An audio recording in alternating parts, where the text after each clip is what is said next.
Bonjour et bienvenue mes chers amis. Dans cette nouvelle vidéo qui appartient à la série consacrée à la fonction séquence de Excel, nous allons voir comment créer une fiche de prise de température. Alors nous admettons que nous travaillons dans un laboratoire d'analyse médicale et quand on a besoin à chaque fois d'une fiche pour noter les prises de température ou bien des prélèvements dans une culture. Dans cette fiche, comme vous voyez, ici nous avons tout d'abord la date de prélèvement, nous avons le code du prélèvement ou bien de prise de température, et puis nous avons les heures, la température et puis les observations. Alors ce qui nous concerne ici, c'est plutôt de créer la série des heures, des rendez-vous de prise de température dans la liste. Bon, alors admettons que nous voulons ici l'heure de début. Alors l'heure de début, je peux sélectionner l'heure de début, par exemple 8h30 ou bien admettons 9h. Voilà. Et puis l'intervalle en minutes, c'est-à-dire au bout de combien de temps je veux faire des prélèvements de température. Alors admettons ici que je vais faire 7 au bout de chaque 7 minutes et le nombre de prises que je vais effectuer. Par exemple une quinzaine de fois. Alors admettons 15. Alors je valide.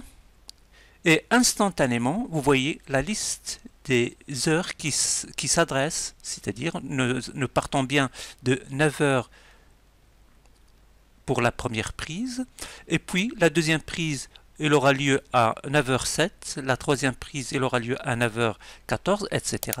Et ça va durer jusqu'à 10h38.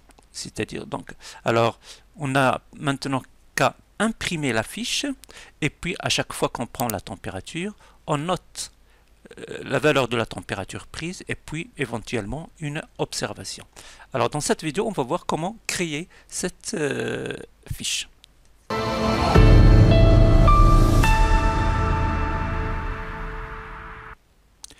Avant de commencer la création de la fiche, rappelons d'abord que la fonction séquence est utilisée à chaque fois qu'on a besoin de créer une série de nombres, que ce soit dans le sens croissant ou bien dans le sens décroissant. Ces nombres-là peuvent être soit des entiers qu'on voit ici, par exemple 1, 2, 3, 4 jusqu'à 8. Alors la fonction séquence est utilisée, comme vous voyez. Elle peut être aussi des nombres réels, que vous voyez, 1, 1,5, 2, 2,5 jusqu'à 4,5 et la fonction utilisée, toujours la fonction séquence avec des paramétrages adaptés. Cette série peut être des dates qu'on voit ici. Alors le 10-12 2023, puis le 11-12, le 12-12, etc. jusqu'à le 17-12. On voit ici la fonction séquence toujours. Et la série, il peut être aussi des nombres correspondant à des heures de la journée.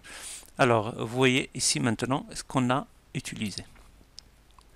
Vous voyez midi 46, 13h 1 minute, voilà, etc.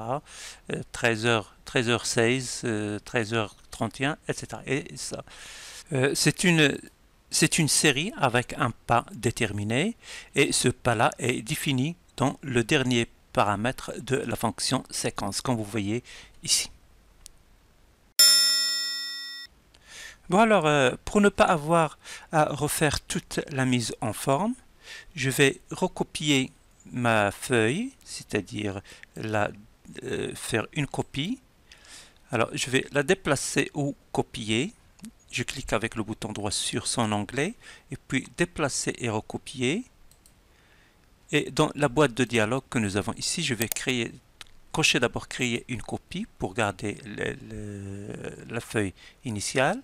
Et puis je vais faire une copie dans un nouveau classeur. Je valide, j'obtiens mon nouveau classeur, je le recadre dans Voilà, je le recadre. Et puis ici dans ma nouvelle feuille, c'est-à-dire la nouvelle feuille, dans le nouveau classeur, comme vous voyez, c'est un nouveau classeur, je vais supprimer toutes les formules pour refaire depuis le début. Alors pour ce faire, je vais dans Accueil, Édition, Chercher et sélectionner, et je vais sélectionner Atteindre pour aller chercher toutes les cellules qui contiennent des formules. Alors je clique dans la boîte de dialogue Atteindre, je clique sur le bouton Cellules, et puis je clique sur Formule. Je sélectionne Formule pour chercher toutes les formules, toutes les cellules qui contiennent des formules. Je valide et je vois que mes cellules qui contiennent des formules sont sélectionnées, à savoir la cellule B8, la cellule F3, la cellule O2 et la cellule O8. Alors, étant toutes les quatre sélectionnées, j'appuie sur la touche Supr de mon clavier pour supprimer le contenu, c'est-à-dire les formules qui y sont. Voilà. Alors, ma feuille a bien gardé la mise en forme, mais toutes les formules ont été supprimées.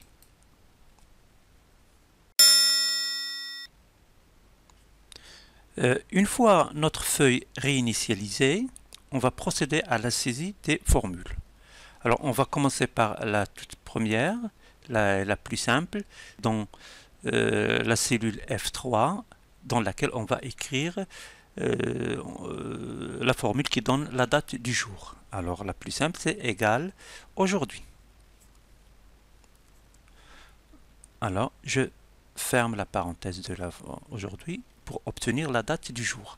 Nous sommes donc le 10 décembre 2023.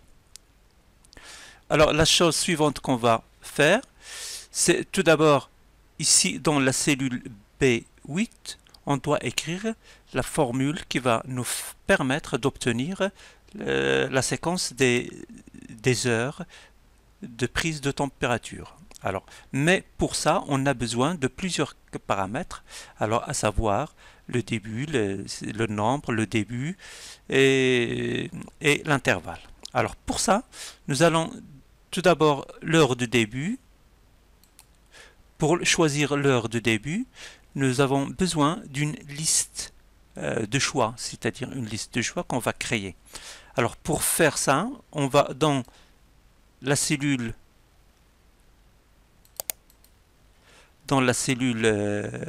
O8 et puis on va écrire la fonction séquence qui va nous donner la liste de toutes les heures par intervalle de 15 minutes, c'est-à-dire depuis 0 jusqu'à 15 minutes. Alors on écrit, alors la première chose, alors qu'est-ce qu'on va écrire? Égale séquence. Séquence. Alors le premier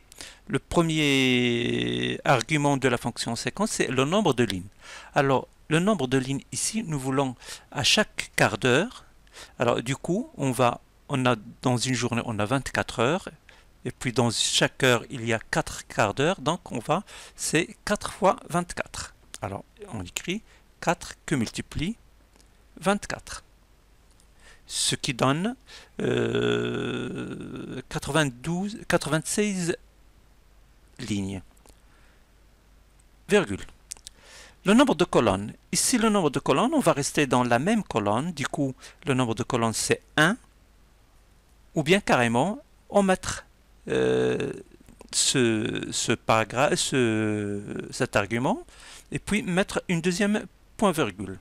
Alors, c'est-à-dire, mettez-vous toujours dans la tête que la fonction séquence admet le premier argument obligatoire et tous les autres sont facultatifs. Et tout argument omis prend la valeur 1.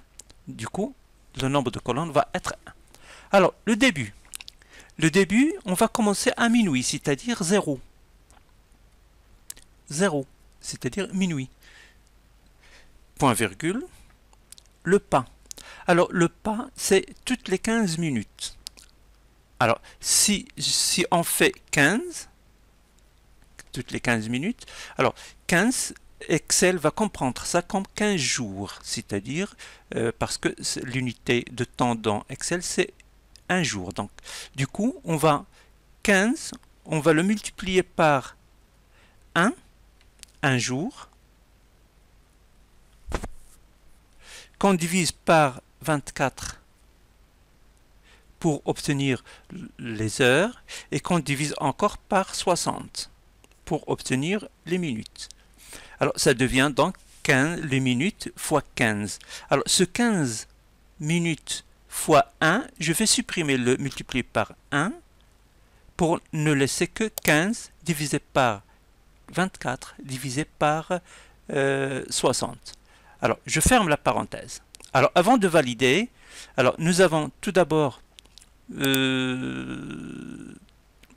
4 fois 24, c'est le nombre de lignes qu'on va obtenir. Et puis, un argument qui est omis, c'était le nombre de colonnes, c'est-à-dire 1. On va donc rester sur la même colonne. Puis, la valeur de début, c'est 0, c'est-à-dire on va commencer à 0 heure. Et le pas, c'est 15 divisé par 24 pour obtenir les heures, et puis divisé par 60 pour obtenir les minutes, soit 15 minutes. Je valide alors, j'obtiens la liste, comme vous voyez, 0, c'est-à-dire minuit, et puis 0,15, le premier quart d'heure, le deuxième quart d'heure, le 15e, le troisième quart d'heure, etc. jusqu'à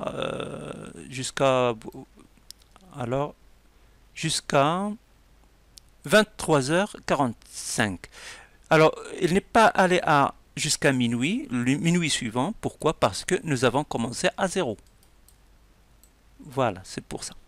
Alors, maintenant que nous avons cette liste, nous allons dans la cellule B, plutôt la cellule J3, voilà, pour faire une liste de validation de données. Alors, donc, pour ça, je vais dans Données, et puis Outils de données, et puis Validation de données.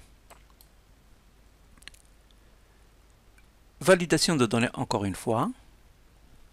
Alors, au lieu de tout, je vais faire une liste.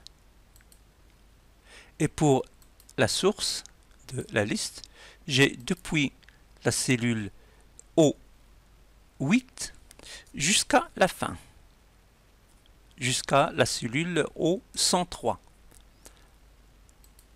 Voilà, et je valide. Maintenant, si je vais dans la cellule J3, j'ai bien mes valeurs qui sont là.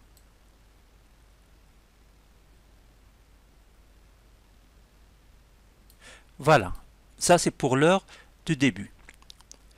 Pour l'intervalle en minutes,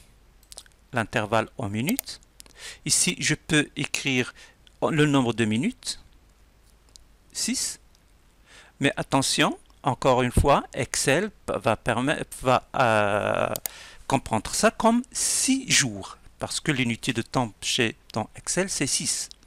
Du coup, j'ai besoin de chercher, de convertir cette valeur en nombre de minutes. Alors, c'est ça que je vais faire dans la cellule O2. Dans O2.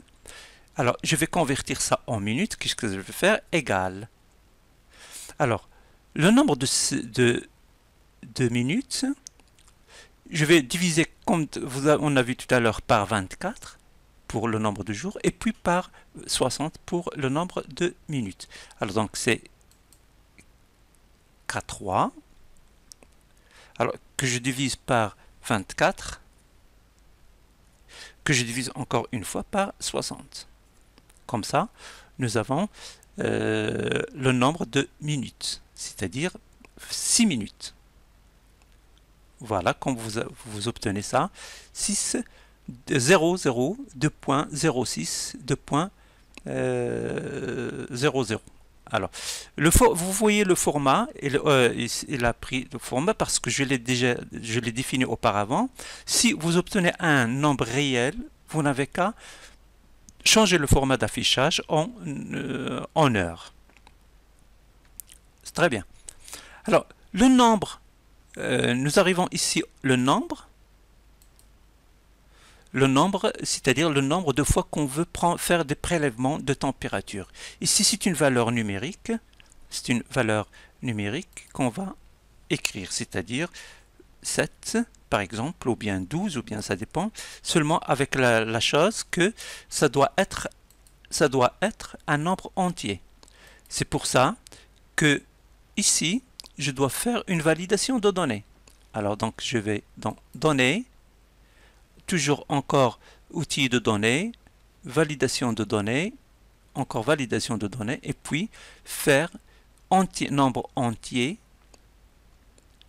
et supérieur à 0. Il faut que ce soit un nombre entier positif, non nul.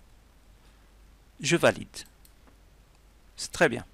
Alors, nous avons ici maintenant tout ce qu'il nous faut pour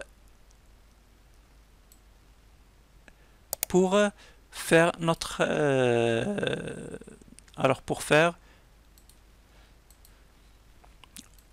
notre série ou bien notre formule. Alors, nous avons maintenant à saisir la formule dans la cellule B8. Mais avant ça, avant de faire la formule, et pour faciliter les choses, on va procéder à la nomenclature des cellules. Comme ça, on aura des noms de cellules bien significatifs, ce qui nous permettra d'avoir une écriture simple et claire. Alors, tout d'abord, nous avons besoin de nombre. Ici, c'est la cellule L3. Je vais la nommer. Alors, je clique sur L3, là où est-ce que j'ai 12. Je vais la nommer. Je vais dans Formule et puis définir un nom. Excel prend par défaut le nom qui se trouve juste en haut de la cellule, nombre. Il me convient bien, je le valide. Maintenant, ma cellule, qui est L3, elle prend le nom nombre. L'heure de début, c'est pareil. Alors, je vais formule, définir. Il prend heure-début, je valide. De quoi encore j'ai besoin?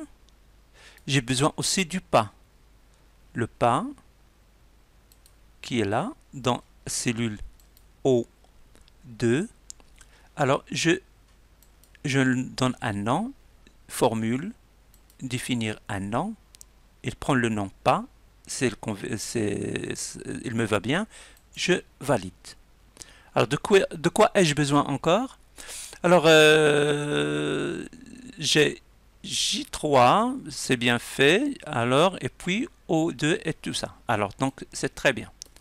Alors, maintenant, je vais dans la cellule B8 pour écrire ma formule. Alors, égale séquence. Séquence. Alors, nombre de lignes. J'ai bien le nombre de lignes ici. Voilà, c'est bien. Alors, vous voyez bien, nombre. Point virgule. Colonne. Ici, colonne, je vais rester dans la même colonne. Du coup, je vais saisir un ou bien seulement en mettre ce paramètre. Point virgule. Le début.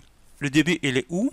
Il est dans la cellule J3 que j'ai nommé nombre, que j'ai nommé heure début. C'est bien. Point virgule. Il me reste le pas. Le pas, il est où? Le pas, il est dans O2. O2. Voilà, c'est très bien. J'ai tout ce qu'il faut pour ma formule. Je ferme la parenthèse pour valider, et puis je valide. J'obtiens toutes les heures, c'est-à-dire toutes les heures qu'il faut. J'ai ici la date, ou plutôt l'heure de début, c'est 9 heures. Ici, j'ai le pas, 6 minutes. Il va de 6 en 6, 9h06, 9h12, 9h18, 9h24, etc. Et le nombre de fois, voilà, nous avons 12 fois. Si je sélectionne ça, j'obtiens bien le nombre de lignes non vides, c'est 12.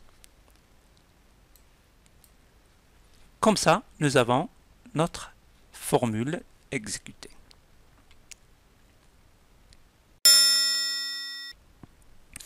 Notre application est presque finie. Il reste à gérer quelques petites choses, quelques petites erreurs. Alors à savoir, si par exemple je ne saisis pas l'intervalle, si je supprime 6, remarquez que il me donne toujours 9h, 9h, 9h, 9h, ce qui n'est pas cohérent. Alors si je remets 6, ça va revenir parce que je lui donne l'intervalle. Et une autre chose, si je ne saisis pas le nombre, c'est-à-dire le nombre de lignes que je veux, si je supprime, il me donne carrément un message d'erreur. Alors tout ça, il doit être géré. Je refais la valeur 12 ici. Alors pour ça, je dois gérer ce paramètre, c'est-à-dire ces erreurs, en ajoutant seulement une condition si. Alors si la valeur de l'intervalle n'est pas saisie, ou bien la valeur du nombre n'est pas saisie, alors la formule ne sera pas exécutée. Sinon, si toutes les valeurs sont là, alors dans ce cas, il va nous donner les valeurs attendues. Alors c'est pour ça. Alors je clique sur la cellule B8 et puis je clique sur dans la barre de formule et j'écris si. Alors la condition si. Et je vais vérifier si l'une des deux cellules, c'est-à-dire K3 ou bien L3, est-ce qu'ils ne sont pas vides. Alors dans ce cas, j'utilise la fonction ou. Alors, ou quoi? Alors,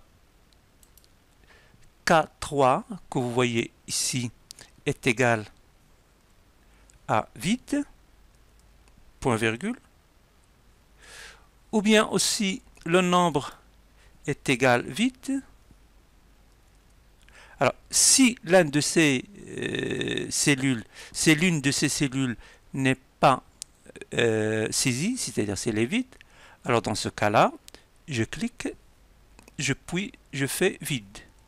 Sinon, c'est-à-dire si les deux cellules sont saisies, alors dans ce cas, il va me donner la séquence désirée. Alors je ferme la parenthèse et je valide. Alors dans ce cas-là, si je supprime 6, vous voyez que rien n'est affiché. Je remets mon 6. Et si je supprime 12 aussi, encore rien n'est affiché. Alors comme ça, j'ai géré mes erreurs. Alors je remets 12 et je valide, j'obtiens bien les choses. On voit bien que les choses sont mises en règle. La dernière étape, c'est de définir les derniers paramétrages. Tout d'abord, on va masquer la colonne O. Et puis, on va définir le traçage, on va tracer le tableau en utilisant une mise en forme conditionnelle. Puis, on va définir la zone d'impression et définir les lignes à répéter dans le cas où la table prendrait plusieurs feuilles, c'est plusieurs pages. Et puis enfin, on va enregistrer notre fichier comme un classeur modèle. Alors, commençons par la première tâche. Alors, c'est tout d'abord la colonne O, celle qui contient le pas et ça. Alors, on n'a pas besoin que ça soit affiché. Donc, je clique avec le bouton droit sur la colonne O et puis je fais masquer. Bien qu'il est masqué, les données sont toujours là. Elles ne sont pas supprimées, mais seulement masquées. La deuxième chose, c'est qu'on va sélectionner la zone et puis on va utiliser une mise en forme conditionnelle. Je vais prendre une grande zone jusqu'à 100. Alors jusqu'à la ligne 100. Alors ici, jusqu'à la ligne 100. Et puis je vais utiliser une mise en forme conditionnelle dans le cas où la cellule, la ligne, plutôt la colonne heure n'est pas vide, il prendra un encadrement, c'est-à-dire le traçage sera là. Alors donc pour ça, après avoir sélectionné toute la zone, alors je vais dans Accueil, Mise en forme conditionnelle, et puis Nouvelle règle. J'utilise la dernière ligne, c'était utiliser une formule pour déterminer pour quelle cellule le format sera appliqué. Et puis dans la zone appliquer une mise en forme aux valeurs qui sera là, aux valeurs pour lesquelles cette formule est vraie. Alors donc si la cellule B3, alors dans ce cas-là B3, elle est écrit $B$8, je vais figer la colonne parce que ça reste toujours la même colonne, mais les lignes ça va rester, ça va changer. Donc je vais appuyer sur la touche F4 une première fois, puis une deuxième fois pour obtenir $B$8. Alors si cette cellule, le contenu de cette cellule est différent du vide, on l'écrit inférieur, supérieur, et puis vide, c'est 3, plutôt guillemets vide, et puis on va définir la mise en forme. Alors dans la mise en forme, la bordure, c'est seulement la bordure que je vais définir, je vais choisir la couleur de la bordure, à savoir je vais mettre la couleur verte foncé, et puis je fais faire le contour. Alors je valide une première fois, puis une deuxième fois. On voit bien que notre tableau maintenant est tracé à chaque fois qu'il y a un contenu ici. Si par exemple je mets seulement 2 lignes, au lieu de 12, je fais seulement 2, je vois que seulement 2 lignes qui sont tracées dans le tableau. Alors j'ai la première. La chose suivante qu'on va faire, c'est définir la zone d'impression. Alors, la zone d'impression, je vais sélectionner uniquement les colonnes depuis la colonne A jusqu'à la colonne G. Et puis, je vais dans Mise en forme, plutôt Mise en page. Mise en page. Et puis, dans Zone d'impression, Zone Impr, et je fais Définir. Comme ça, ma zone d'impression est définie. Ça veut dire quoi? Ça veut dire que uniquement le contenu des colonnes A jusqu'à G qui sera imprimé. Tout le reste ne sera pas imprimé, même s'il contient des données. Alors, la chose suivante, c'est définir les lignes à répéter. Définir les lignes à répéter, dans le cas où notre fiche occuperait plusieurs pages, alors les lignes à répéter, ce sont les lignes depuis la ligne 1 jusqu'à la ligne 7, c'est-à-dire y compris toute l'entête qu'on voit ici, plus la première ligne qui contient l'entête du tableau. Alors c'est pour ça, toujours on va dans Mise en page, et puis imprimer les titres. Imprimer les titres. Et dans la zone ligne à répéter, je vais cliquer ligne à répéter en haut et je vais sélectionner les lignes depuis la première, la deuxième, la troisième, la ligne 6 jusqu'à la ligne 7. Je valide. Voilà, très bien. Et voilà, et puis maintenant qu'on a fini, pour protéger notre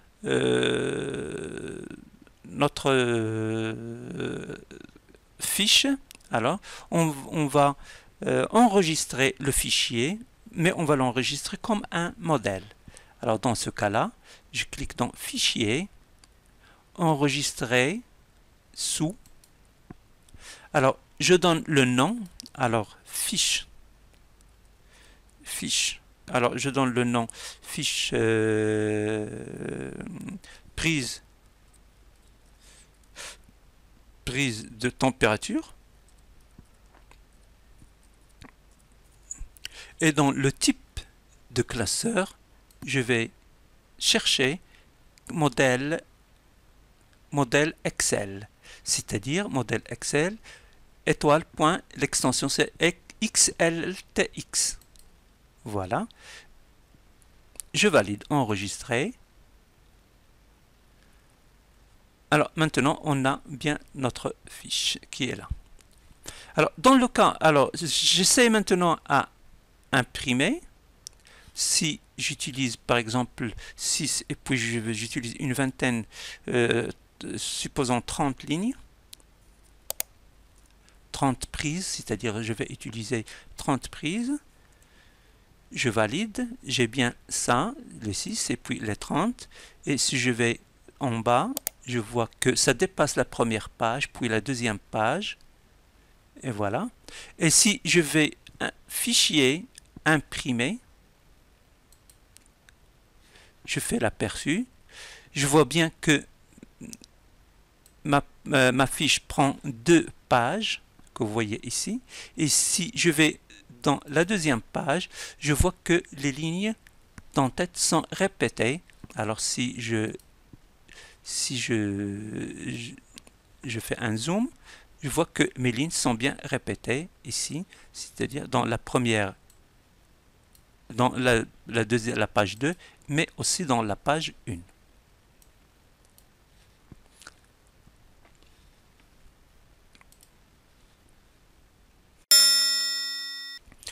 Bon, en enregistrant notre fichier comme classeur modèle, c'est-à-dire avec l'extension XLTX, la copie originale est restée intacte, et à chaque fois que je double-clique sur ce fichier pour l'ouvrir, uniquement une copie, comme vous voyez ici, qui s'appelle fiche prise température 1, qui est ouverte, en extension XLSX.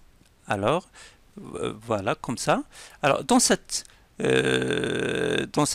copie, je peux modifier, c'est-à-dire donner tout ce que je veux faire. Alors, comme tout à l'heure, à savoir toutes les 9 minutes. Et puis, je voudrais 12, je sais pas, 12 lignes. Voilà, on obtient ça. Alors, toujours dans la fiche, c'est-à-dire dans une nouvelle fiche qui s'appelle fiche prise température 1, que je peux bien sûr renommer comme je le souhaite. Alors, j'espère que ce tutoriel un peu long vous a plu. Si c'est le cas, n'oubliez pas de vous abonner à la chaîne et de faire un like, et à la prochaine.